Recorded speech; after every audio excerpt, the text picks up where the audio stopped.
நம்ம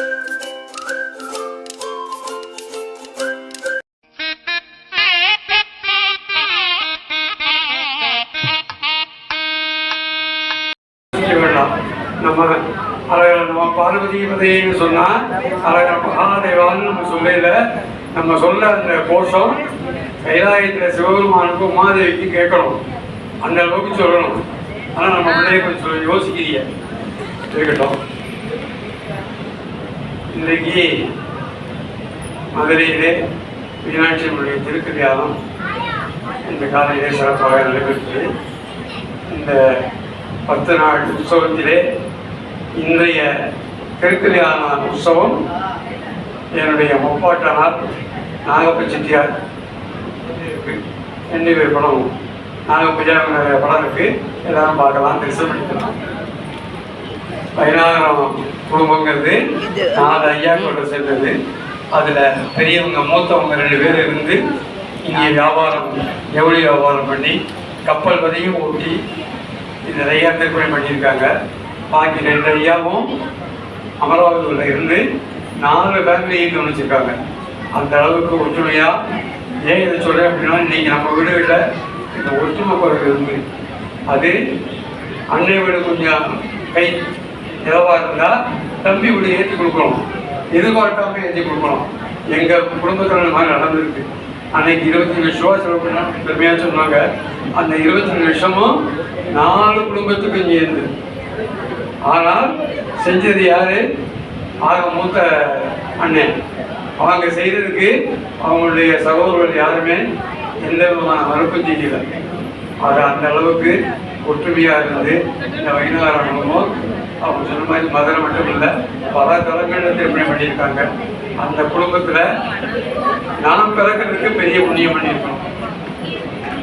அதுதான் மீனாட்சி கல்யாணத்தில் முதல்ல திருமணம் முடிஞ்ச உடனே முதல் மண்டபப்படி அவங்களுடைய நாகபீஸ்வரருடைய மண்டபப்படி, அந்த மண்டபப்படி எங்கே நடக்கும் அப்படின்னா பழைய திருக்கல்யாண மண்டபத்தில். அது திருக்கல்யாண மண்டபம்னு சொல்லுவோம். புதுசாக ஒரு மண்டபம் கட்டுறதுனால அது இப்போ பழமையாக ஆயிடுச்சு. அது இன்றைக்கும் பழமையாகாமல் ஊமையாகவே வச்சுருக்காங்க. அது விவசாயத்துக்கு நம்ம வாழ்த்து சொல்லணும். இந்த அளவில் இந்த திருக்கல்யாணம் சிறப்பாக நடக்குது. இந்த திருக்கல்யாணத்தை இந்த வருஷம் நகர்கா சங்கத்தில் இருந்த தலைவர் காரியதர்சி உள்ளிட்ட அத்தனை பிள்ளைகளும் வந்துருந்தாங்க. ரொம்ப சந்தோஷம் எனக்கு. குழுக்களோட பட்டல் கூட நான் கேட்டார், சொன்னாங்க இன்னொருத்த வருவாங்க யாரு கேட்டேன், அவருக்கு சொல்ல தெரியல. அப்போ நான் சொன்னேன் நகர்கா சங்கத்தின்னு வருவாங்க, எல்லாருமே வந்துருக்காங்க அப்படின்னு. யாருன்னு கேட்டாரு, அவங்க சகத்தி மற்ற பிள்ளைகள் எல்லாருமே அறிமுகப்படுத்துவேன். அவருக்கு ரொம்ப சந்தோஷம். ஆக நம்ம நகரத்தால் எங்கே போனாலும் சிவாலய வழிபாடு இடைவிடாமல் முடிஞ்ச அளவுக்கு அவர்கள் தகுதிக்கு தகவலை திருப்பணி பண்ணி வந்திருக்கோம். அதனால நீங்கள் இத்தனை பேரும் ஒரு சௌரியமாக இருக்கும்.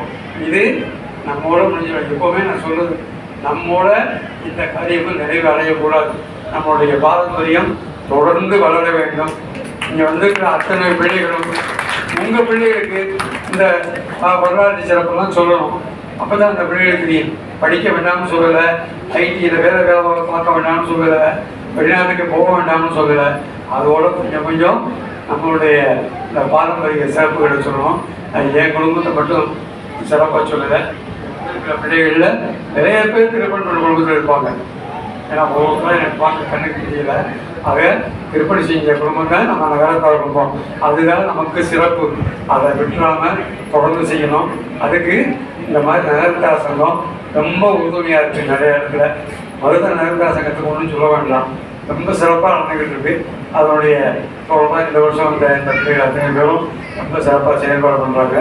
அத்தனை பேருக்கும் மீனாட்சி அம்மையுடைய சுக்கேச பெருமானுடைய திருமணியுடைய விண்ணப்பத்தை சேர்த்து எல்லாரும் இங்கே வந்துருக்கிற அத்துணை பேர்களும் எல்லா நலமும் பெற்று இன்புற்று வாழ வேண்டும் என்று வாழ்த்தி இந்த அந்த அதாவது நீங்கள் திருக்கணக்கு கலை எங்கள் நாகப்பிரியா குடும்பத்தில் உள்ள அத்தனை எங்கள் குடும்பத்தை சார்பாக நீங்கள் கொண்டாட முடிச்சிருக்கீங்க. எல்லாருக்கும் எல்லாம் பட்டினியில் பார்த்துருப்பாங்க. அது ரொம்ப சந்தோஷம் எனக்கு. ஏன்னா இதனால் வரையும் இப்போ கிட்டத்தட்ட ஒரு 40 வருஷம் மேலாச்சு நகரத்தார் சங்கமும் இந்த மரியாதை பெற்றுக்க ஆரம்பிச்சு. இந்த வருஷம் இங்கே வரணும்னு விரும்பி கூப்பிட்டாங்க. நான் எப்போவுமே அந்த திருக்கல்யாண பிரசாதத்தை வாங்கின உடனே எங்களுடைய குருபூஜை மடம் அம்மன் சந்நிதியில் இருக்குது. 63 குருபூஜை மடம்னு சொல்லுவாங்க. பெரும்பாலும் பேருக்கு தெரிஞ்சிருக்கோம், சில பேருக்கு தெரிஞ்சிக்க வாய்ப்பு இல்லை. தெரியாதவங்க வாங்க. அங்கே ஐயா படம்லாம் இருக்குது, ஒரு நாயகர் இருக்குது, பண்டி தெய்வாங்களோட முருகப்பெருமான் 63 இருக்குது. சிரமம்லாம் எப்போ வேணாலும் வரலாம். அங்கே உள்ள மேனேஜரில் தேவப்பட்டவர் தான் லட்சுமணன் இருக்காரு. அவர் நம்ம நகர்த்தார் தான். உங்கள் பல வழியில் வேண்டிய உதவியும் செய்வார். அந்த அளவில் எப்படி செய்யக்கூடிய நகரத்தில் மக்கள் இன்னும் நிறைய செஞ்சு நல்லா எல்லா வளமும் பெற்று இன்புற்று வாழ வேண்டும் என்பதை மீனாட்சியினுடைய திருவள்ளுவை விண்ணப்பித்து எனக்கு இந்த வாய்ப்பை கொடுத்த நகரத்தார் சங்க பிள்ளைகளுக்கும் இங்கே வந்திருக்கு இந்த பிள்ளைகளுக்கும் என்னுடைய வாழ்க்கை கொடுத்து இந்த அளவில் நிறைவேற்றிக் கொண்டிருக்கிறேன். அழகமான பார்வதி பதே அது பிடிச்சியா இருக்கு. ரொம்ப சந்தோஷம். ஐயா நீங்கள் இப்போ சொன்னது தான் அந்த பூஸ்டே அதை வந்து அவங்கள்ட்ட எல்லாருக்கும் மாறி இருக்கு. மெயின் திங் அங்கே என்னென்னா இந்த ஒரு விழா இங்கே எடுத்ததுனால தான் ஐயா இங்கே வர வச்சிருக்க மாதிரி சொல்லியிருக்கிறதுனால தான் இந்த செய்தி பூராமே நமக்கு தெரிய வந்திருக்கு. ஸோ அது வந்து எல்லாருமே நீங்கள் எல்லாம் கலந்துக்கிட்டதில் இது ஒரு எங்களுக்கு ஒரு பெரிய பெருமை. இது நடக்கிறதுக்கான ஒரு வாய்ப்பை ஏற்படுத்தி கொடுத்ததுக்கு மிக மகிழ்ச்சியும் சந்தோஷம்.